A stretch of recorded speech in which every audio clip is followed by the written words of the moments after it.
In a world where it seems totally normal to listen to a podcast about the Toronto Argonauts, it's the X's and Argos podcast. Welcome to a special edition of the X's and Argos podcast brought to you by Funny Bone Broth. My name is Ben Grant. It's bye week. We've been trying our best to give you as much Argos content as we can this week because we know the team's on a bye. You don't get to see the Boatmen play, so you've got us. And another special episode today. Joining me from CFL News Hub, I've got Mike Mitchell, who I'm ecstatic to finally have on the show. Mike, how you doing? And thanks so much for joining me. Thank you. I'm doing great. Thank you so much, Ben, for having me on. I love your show. This is an honor.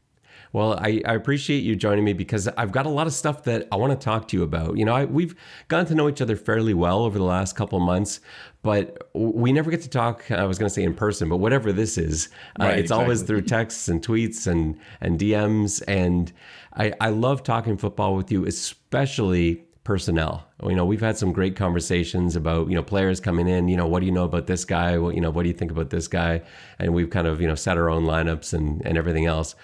And coming into the second half of the season, I think there's some really interesting possibilities with regards to the players on the roster. I want to talk quarterbacks a little bit later on. I want to talk about some of the new players we got coming in, maybe some personnel moves that we haven't seen yet that we might see going into the second half of the season. So I think you're the perfect guy for this episode. So yeah, I'm excited to do it. Let's get right to it. Thanks, so man. The first thing I want to talk about is Argos signed two new guys, and I thought we could, maybe tell the audience a little bit about what we both know about them. So Jaylen Collins, defensive back, and Justin Tuggle, a linebacker, who I think Argos fans are probably a bit more familiar with because he was an Argo, of course. But yeah, let's talk about Jaylen Collins. What do you make of the signing? What do you think of him? Give me what you got, Mike. It's interesting. I haven't seen Jaylen Collins on any of the Argonauts negotiation lists. Oftentimes, and especially in recent times, we'll see a lot of players get signed on by, like Toronto recently signed Cole McDonald, the quarterback, former Tennessee Titans draft pick. So Jaylen Collins kind of came out of left field, but it tells me that the Argos scouting department has had their eyes on him for quite some time now, and Collins is willing to give the CFL a try. And the Argos have had success this year with CFL rookies like Jamal Peters and Trayson Decoud and others there. So Collins is a talented player. He's only 28 years old. He was a standout at LSU, former second-round pick of the Atlanta Falcons, 6'1", 203, 4.4 speed. So he has the physical tools to play on the boundary, to play at safety. So there's definitely the skill set there that could translate to the CFL game. It's provided that, he's dedicated and he can steer clear of some of the off-field issues that he's had in his past.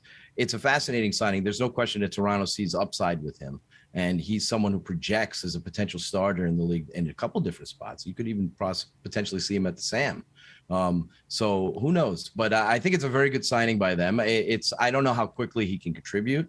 That might take some time. But he's the fact that he was willing to come to Canada and come to Toronto and give this a shot to resurrect his career, that bodes well for him. He's got the right mindset there and attitude. And I think he can be someone who's a front, like Shaq Richardson. He can be a player like that, on the back end of the defense. But that's maybe for down the line. But who knows what Chris Jones does with him if he does get him into the lineup. Yeah, and I wondered about if this was a Chris Jones influenced move. Jones is new; he's coming to the building, and who knows what Chris Jones has been watching and following. And here comes Jones in now. Suddenly, here's this signing. This guy, as you said, out of left field. Is this Chris Jones saying, "Hey, this is a guy that I'd been watching maybe a year ago, 2 years ago? Maybe in his time with the Browns." That's possible. Yeah, I wouldn't rule that out. And, when you get Vince Magri and then John Murphy and then Chris Jones, there's a lot of people within the Toronto organization that, that have done a lot of scouting of different leagues. And you can tell that influence on the current Argonauts roster. Several former XFL players, NFL players, obviously DJ Foster's contributing heavily.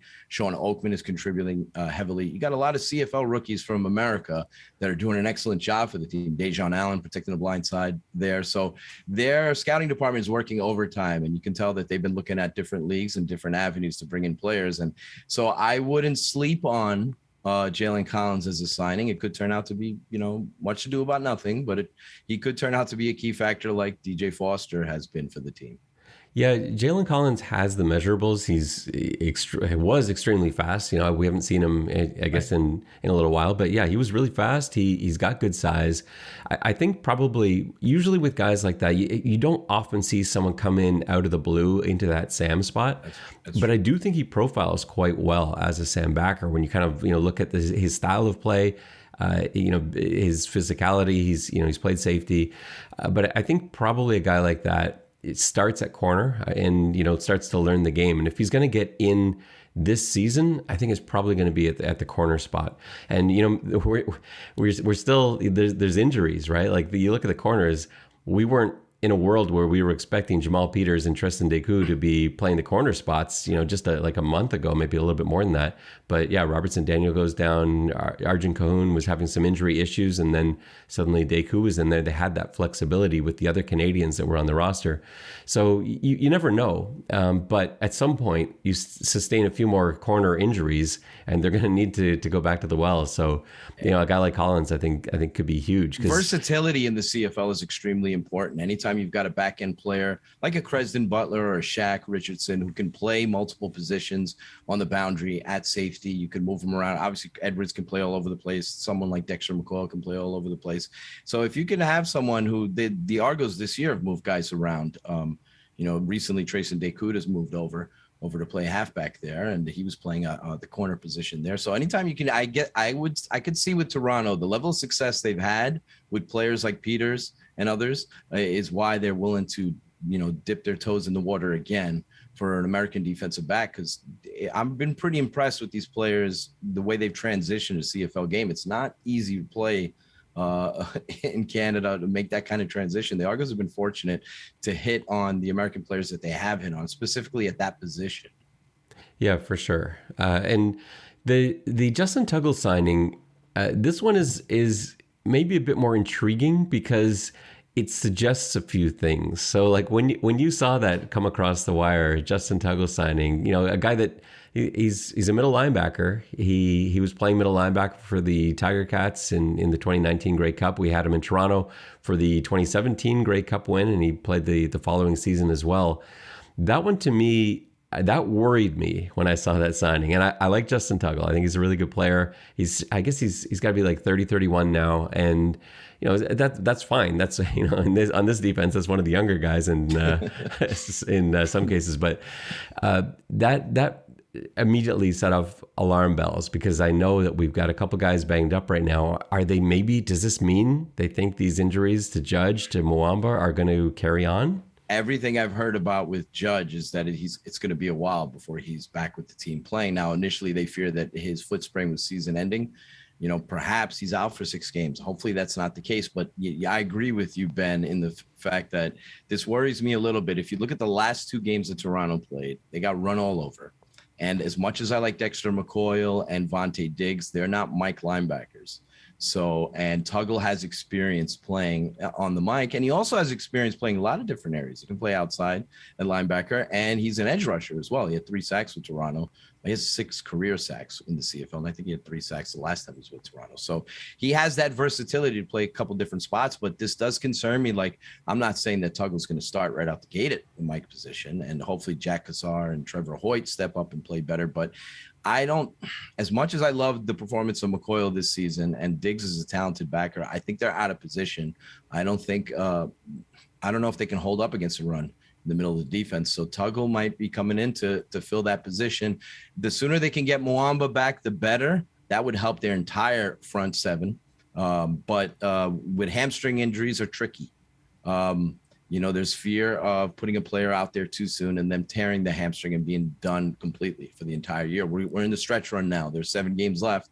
And so any torn hamstring could mean see you later, Enoch. So you don't want to get into that point. You need a player like that. He's vital. And you can see how vital, maybe the stat sheet wasn't as pretty sometimes for Mwamba and Judge this season, but you can see how important they were as soon as they left the lineup. Because the Argos, maybe I'm exaggerating it, but it's pretty close. They've given up close to 400 yards rushing in the last 2 games. So I think 178 and 170 or whatever it was to Saskatchewan. So that's a little bit of an issue to worry about. And I think with 2 games in a 5-day span against Ottawa and Hamilton, you wonder if the Argos are going to have I would think that Enoch's closer to coming back, but you wonder if they might go through both those games without those guys, and that might be difficult. I know Ottawa is not known for being a heavy running team. They haven't had a lot of success this year, although they played pretty well against Edmonton. But yeah, we're going to see how that works out. But the Tuggle signing to me is an indicator that we're not going to see Judge for a while, and they want somebody else who can play on Mike position on the roster. Yeah, I think this is probably a direct response to Montreal just absolutely having their way with them on the ground. And I know, like you said, the Saskatchewan game wasn't great for run defense, but it didn't look the same as the Montreal game. Like the Montreal game, they were just able to run at will and whatever they wanted on the ground. And it was fortunate that Toronto was able to prevent being in a position where Montreal could just pound out the last quarter.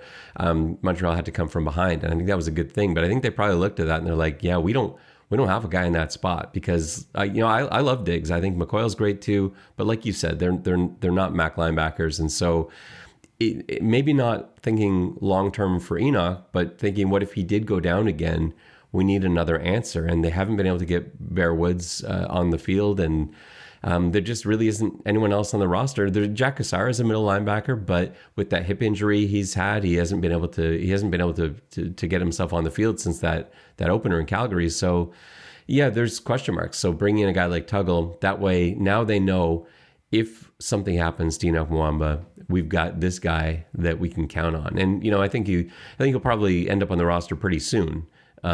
Makes sense. Yeah, a veteran like that, I could see him pretty soon. I don't know if we see. I would guess we don't see either of them for Ottawa. I think they're hoping they can get through Ottawa without having to bring anyone that's sort of still questionable back, and without having to throw anyone out there who's not ready yet. And they're hoping they can get that win. I think they can, but then they're going to load up for that Hamilton game because that's a big one. Huge, yeah.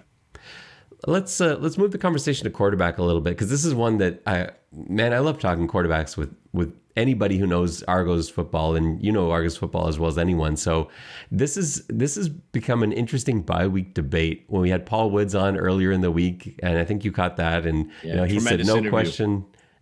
I send out McLeod Bethel Thompson. He's a Macbeth guy. I like Macbeth. I like Arbuckle. Me personally, I send Arbuckle out and I don't even think twice about it. And I can give you my rationale for that after, but I'd like to hear your thoughts on it. Your coach Dinwiddie, who's taking the ball on Wednesday against Ottawa? What's interesting, sitting Arbuckle, it's all contingent on his hamstring injury. If it doesn't appear to be serious, but if the team fears that he can get hurt and tear his hamstring, same conversation we just had about Enoch Mwamba, then it's playing McLeod Bethel Thompson against Ottawa is a way of benching Arbuckle without really benching him. So I think, when you look at Nick Arbuckle this season, I know he's got 6 touchdowns, 5 interceptions. He's had some fumbles. He's been up and down, 2-2 as a starter. I think personally, and I think you might agree with this, I think Arbuckle's coming off his best game against Saskatchewan. That was his best game of the season. Now, the thing that kind of surprised me, though, in being involved in these media scrums with Ryan Dinwiddie is a lot of the media members were looking for Ryan Dinwiddie to throw roses at Nick Arbuckle for how he performed against the Rough Riders. He made some big time throws down the field. Thought it was his best performance. And I understand a lot of this is coach speak, but Dinwiddie wasn't very complimentary of Nick Arbuckle's performance. And that stood out to me. That was quite telling to me. And I understand he's a little bit harder on Nick Arbuckle because he expects more from him because Arbuckle knows Dinwiddie's system. So he knows exactly what's required of him. And he figures that Nick Arbuckle should know now what decisions to make and what not to do. And so I don't think Arbuckle's done anything to lose the job. I've always felt that the quarterback position is his job to lose. And so if he's healthy, I think he's gonna be starting for the team.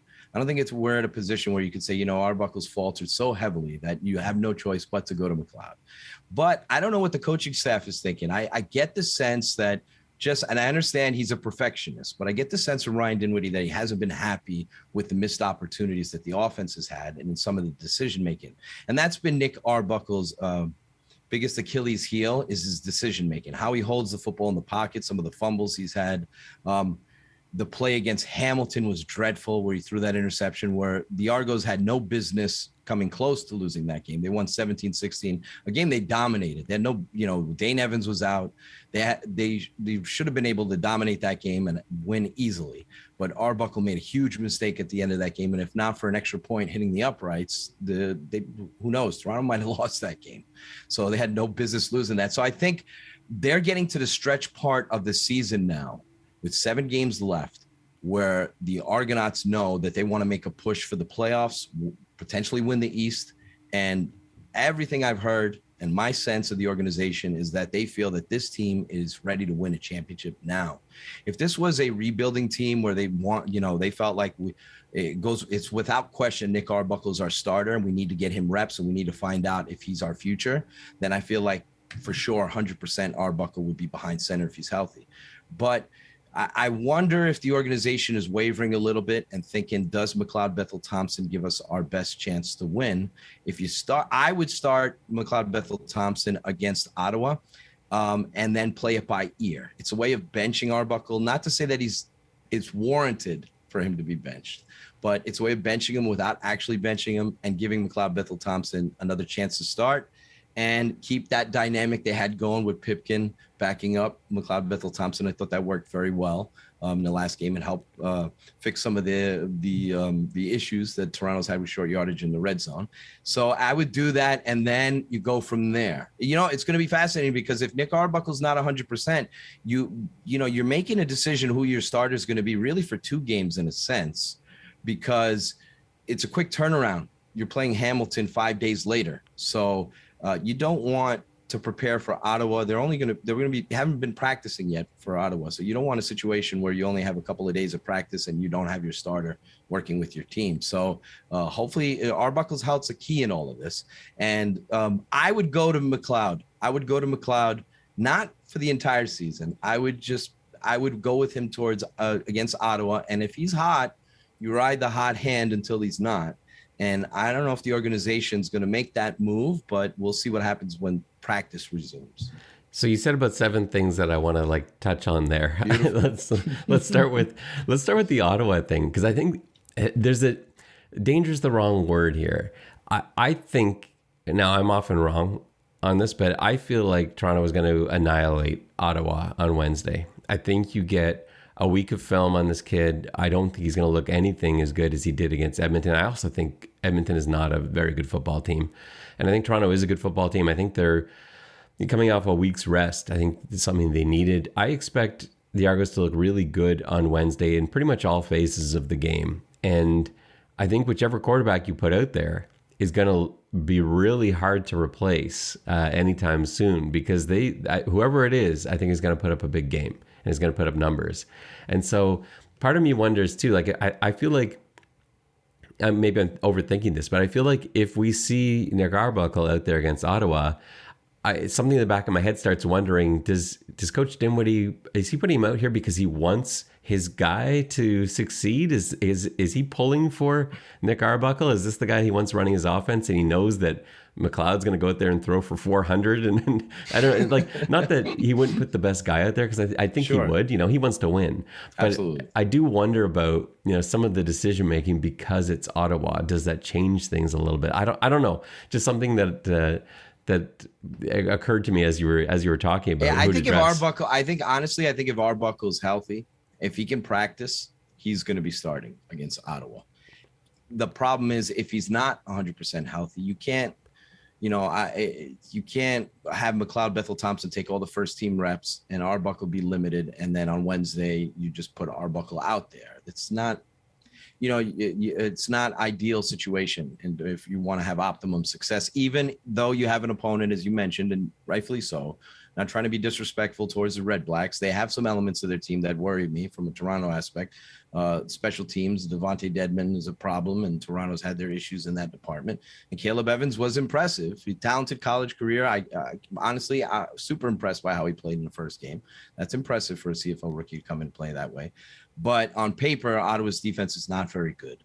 And Toronto is very talented on the offensive end, so they should be able to move the ball. So I don't know, Ben, if the thinking is, which quarterback do I want to look better? So let me put Arbuckle out there so he could throw for 400. I'm going over the top a bit on that. I know. I get what you're saying, though. I get it.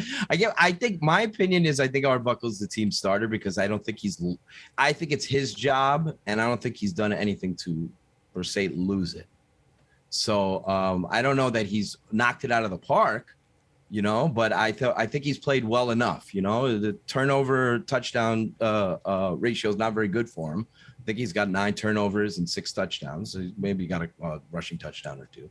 His completion percentage is not bad. But what I got out of the Ryan Dinwiddie's comments about Arbuckle's performance against the Riders was that he missed a lot of plays and he wasn't happy with his decision making. Sometimes, as a coach, Ben, the public, fans, the media, when we watch a game and we see the statistics and we see plays that are being made, and, a player's performance can look very good to us. But coaches know what the game plan is and what decisions should have been made and what weren't made. And sometimes decision-making is more than just throwing into coverage or throwing into double coverage or making a poor decision on that. Decision-making is how you throw the ball, what velocity you throw it at, and where you throw the balls. So a lot of times I got the sense from Dinwiddie talking to him and asking him about Arbuckle's performance against the Riders and hearing other media members ask him that there were plays left on the field that Arbuckle should have made that he did not, and reads that he should have made that he did not, and that Dinwiddie wasn't too happy with about. Now, I don't know if that's going to prompt him to make the change and change his favorite, but McLeod has more experience and his decision making is better. I know he's a player that runs hot and cold. His decision making is better than Arbuckle's at this point of his career, and he's got a stronger arm, I would argue. And so I think there's more capabilities there in terms of attacking down the field. I don't know if that's what they're looking for, but we're going to find out in these next couple of games where the coaching staff is leaning in terms of their quarterback position. The Toronto has a good problem but they don't want up and down play at the quarterback position. They want elite play. And I think that's what Dinwiddie's been hitting at recently, that he's looking for stability there, not inconsistencies.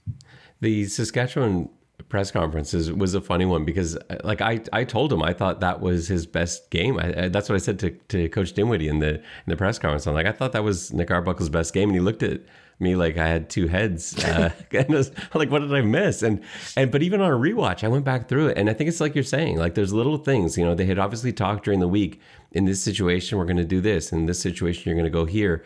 And, we don't have all 24. We don't, it's so hard to tell sometimes. But yeah, on the broadcast, I still stand by that being, is from everything I can see, Nick Arbuckle played a great game. But yeah, that's what I thought too. I think he's a little, like I mentioned, I think he's, people would think that Dinwiddie plays favorites with Arbuckle. I think he's actually the reverse. I think he's a Dinwiddie's fair with McLeod Bethel Thompson because MBT is still learning his system. And I think he's harder on Arbuckle because he expects him by now to quote unquote get it. And if he doesn't get it, he's more upset at him now because he figures you should know by now where to go with the football. So like I said, like you said, we don't have the all 24, but coaches have that luxury, and you're a coach yourself, is that exactly what the play should have looked like. And at home, us as media members or fans will watch it and say, "Oh, nice 5-yard completion," and the coach will know that should have been a 55-yard touchdown, and he missed it twice. So, so that's kind of like, I just found it fascinating that Dinwiddie, you and my report card I do on CFL News Hub, I think I gave him an A- for that performance against the Rough Riders. So when I heard that post-game press conference from Dinwiddie, you would have thought it was Arbuckle, his worst performance of the season based on what Dinwiddie said. It was a complete opposite of what I thought it would be. So that's why I'm fascinated. It's a conundrum right now at the quarterback position. I'm fascinated to see where they go against, and we're going to find out once practices resume and once we get a chance to talk with coach and find out where they're headed, at least get a hint of where they're headed. Let's do one more thing on quarterbacks before we officially beaten this topic to death. But the one thing that I was thinking about, and it's actually JB that sort of inspired this line of thought. He loves outside the box thinking. He loves market inefficiencies. He loves trying to get an edge somewhere that no one else has thought of yet. And I was thinking about the quarterback situation in Toronto, where you have 2 clearly capable quarterbacks in Arbuckle and McLeod Bethel-Thompson. You have Antonio Pipkin, who you love as a short yardage quarterback and can even suit up as a backup quarterback if need be. It's still one of the better backup quarterbacks in the league. Absolutely. Would you consider approaching game by game based on skill set? Because I look at the teams around the league, I would much rather put Arbuckle out there against Winnipeg than I would McLeod Bethel-Thompson. I think Arbuckle is a far better quarterback for that defense, because it's a defense that doesn't react as quickly to the short stuff. We saw Arbuckle take advantage of that defense, even in his one quarter or whatever it was in Winnipeg. He looked pretty good. And then he had a great game against Winnipeg and Toronto. McLeod Bethel-Thompson struggles against that defense, but yet he looks amazing against defenses that have a little more trouble downfield, like Montreal. And maybe that's a better matchup for McLeod Bethel-Thompson. Usually the quarterback position isn't like that. You can say, receivers, sure, we're going to use more running back play this game or whatever. Quarterback, I've never really seen that happen. Would you consider going week to week, depending on who the opponent is? This is the quarterback we're going with.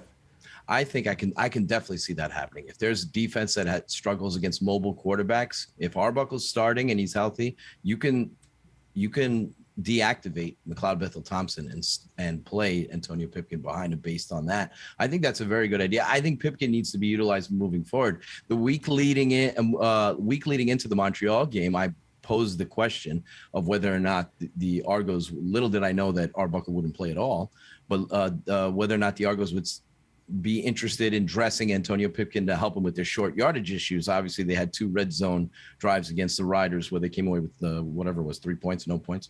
So Pipkin was a big factor. He picked up 4 first downs against Montreal. He brings an added dimension to the team. He saves your quarterback. If you're worried about Arbuckle re-injuring his hamstring, rather let's have Pipkin run those plays near the goal line and short yardage and all that. So I think game plan specific, I can see that going with, if you're facing a defense that has secondary issues and you want to challenge them down the field, then you dress McLeod. I'm all for the team. They haven't gotten over the hurdle yet in terms of injuries. I don't know if they ever will. We'll see what happens moving forward, but I'm all for the team dressing 3 quarterbacks. Obviously in the CFL, you have to be a little creative with using loopholes to do that. So you'd have to dress up Pipkin as a wide receiver, and it'd come at the expense of one of the special teams players. So that's a little dicey there. And then I think the coaching staff's hesitant to do that, but it's an option moving forward. Especially if you're worried, the time when I suggested Pipkin to Ryan Dinwiddie, I was worried about Arbuckle getting injured within the game itself. And then because he's got the hamstring issue, I wasn't sure if he was going to play against Montreal or not. And I was concerned with their short yardage issues that the Argos have had. So, I'm all for dressing your quarterbacks based on the opponent you're playing. I think that's a great idea. It's the reason I don't think it's going to happen is because Coach Dinwiddie being so new, like if you try something, if you're the first person to try something and it fails, it's all on you, right? True. And if you're an experienced coach, you've been around the league forever, you can afford to try stuff and they're going to give you another chance. I don't know. Coach Dinwiddie probably doesn't want to put that out there. He's a confident guy. He's pretty, he's very sure of himself. But I think that might be too unconventional a philosophy just to go week to week. I agree. But it's interesting. And, for us who have no pressure, we can just sit here and say whatever we want that way. I think it's a really intriguing idea. I would love to see it. I would applaud it. But then I would also probably criticize him if it didn't work. So that's true. That's the luxury that we have, I guess. But yeah, it was nice that duo with McLeod and Pipkin was fun to watch against Montreal. They complemented each other very well. And for a little stretch there, Thompson hurt his knee. And then, Pipkin would have been great. He was functional enough to come in. He could have run the offense. So, and they had a lead, obviously. They would be able to hold on to that lead with him running the football. And he can throw the football. They've been working on his mechanics since training camp. And Ryan Dinwiddie's mentioned how he's impressed with Pipkin's physical traits. It's obvious he's a tremendous runner.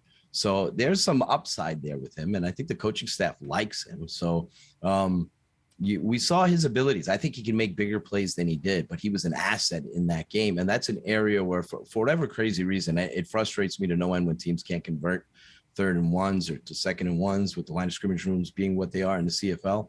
So with Pipkin, that wasn't a problem. And you see how defenses key in on DJ Foster had a very easy touchdown run because defenses were forced to key in on Pipkin on that play. They didn't follow him on the lead, Foster, that is. So that worked out. So it benefits the offense. And so if they can get creative with that, it's an added dimension. The team loves to run zone read and RPO to begin with. They have they like two backs looks. They use a little bit of tight end and fullback, a little mixed in. So it adds an extra layer to their offense that they don't already have. So it's a good thing.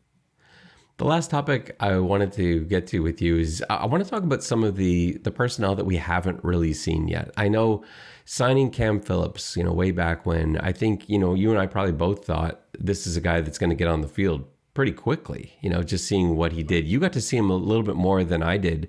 You certainly know a lot more about all of the XFL guys that have come in than I do. I did try to pay attention to it. I've watched a lot of film on it, but I don't think I can compete with you in that regard.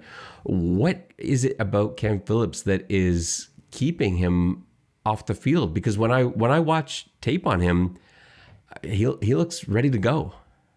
It's fascinating, Ben, because this is a big question that many people in the XFL community have had about Cam Phillips and people who are fans of him from Virginia Tech. The problem that Phillips had, and he was with the Buffalo Bills for a stretch and all that, he has lack of versatility as a player, as a wide receiver. He can only play one position. He's a one-trick pony.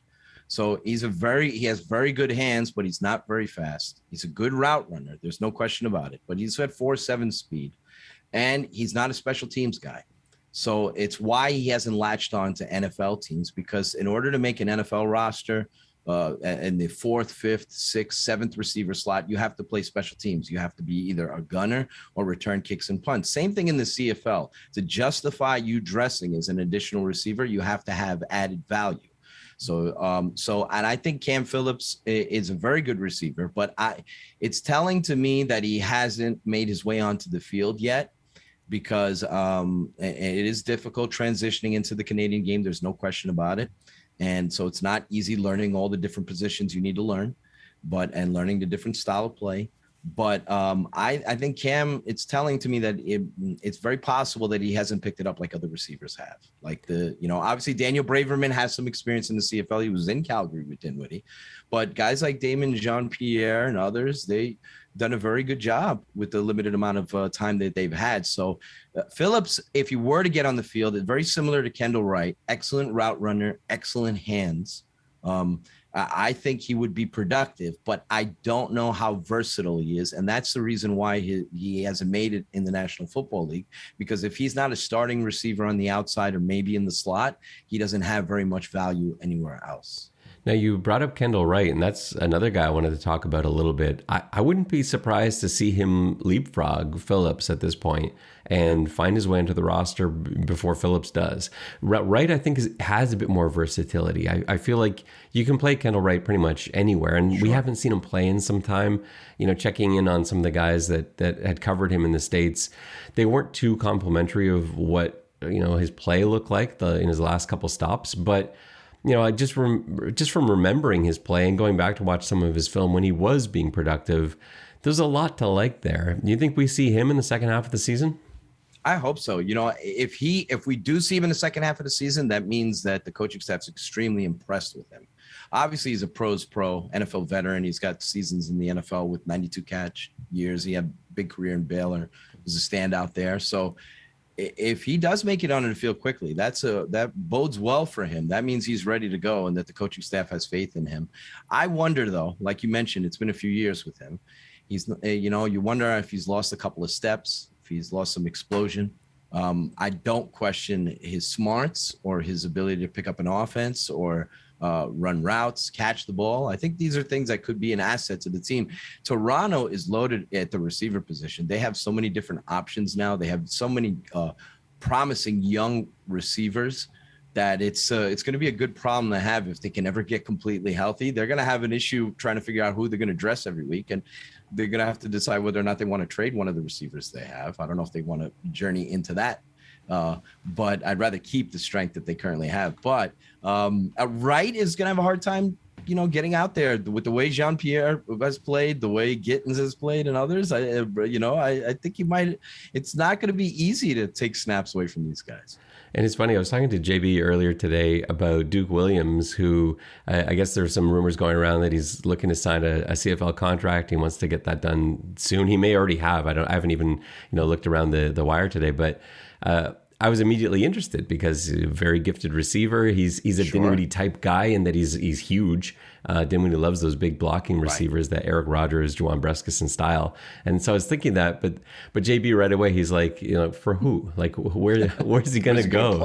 And it's true. It's like you said, like this position it's so stacked. And when some of these guys start coming back, we saw Juwan Brescison running. He's not ready yet, but he's getting closer. There's going to be a point, I think, at some point in the second half of the season where he's going to be ready to go. You're going to have Braverman back soon. It's where do these guys fit? It's a good point. Where do these guys fit? I saw earlier today that Hamilton released Devier Posey. Right. And I was thinking, wow, that'd be funny to if Toronto signed him and then have him play Hamilton. He's a talented receiver, but where is he going to play? I don't know how healthy he is. So once they get the receivers back and fully healthy. And you mentioned something big there. Blocking is very important. I think Dinwiddie's a little reluctant to play some of the smaller guys.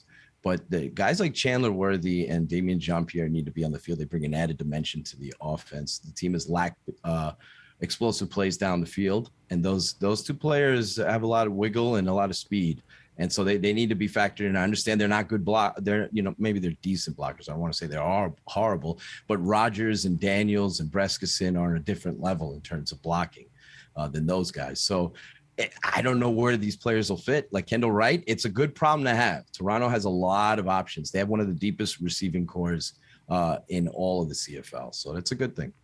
Yeah, and I feel I have a pretty good sense of Coach Dinwiddie's offense now, as you do as well. It's predicated entirely on setting up the run, like blocking the run, and that's the function of his receivers primarily is run block. And once we've got the run going, now you have the RPOs and the play action and those short passes to those big receivers, and that's largely why we didn't see any of these deep bombs earlier in the season, because that's really not what his offense is about.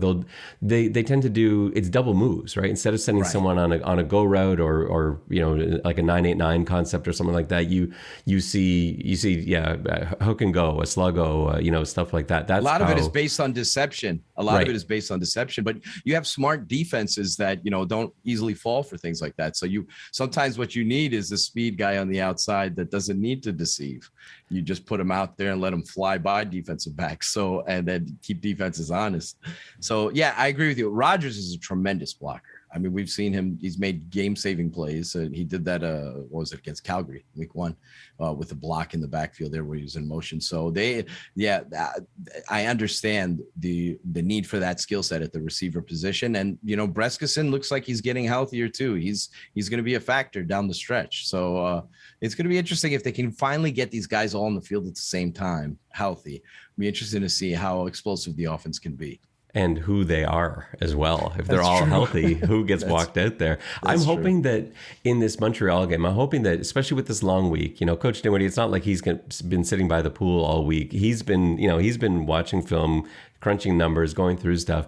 I'm hoping he's sitting back there saying, it's pretty nice having a 4-2 guy running fly routes down the sideline. Like that worked pretty well. And I'm hoping that at least one of those guys, Jean-Pierre or Worthy, gets some extended time, because man, it's nice to have speed, and that's something that the team was lacking in those first few games of the season. It's going to keep defenses honest, and it's going to open up the run game even further. So I think it just makes complete sense Worthy has chemistry with McLeod Bethel-Thompson. So if those two are playing together, Worthy's had success against Montreal in the past, so I wasn't surprised that he played well against Montreal last time. But yeah, I'm happy to see those two players included, and I think they bring in a different dimension, like Pipkin does, if he's active for games as well. So the Toronto has some good problems on offense. Mike, before we sign off here, would you please tell the good people where they can find you and where they can read all your stuff? Sure. You can. I'm at CFL News Hub. Obviously, write about the CFL and cover the Toronto Argonauts for CFL News Hub. You can find me on Twitter at @ByMikeMitchell, ByMikeMitchell. And That's basically it. I really appreciate you having me on, Ben, and I'm looking forward to the rest of the season. It's going to be really fun.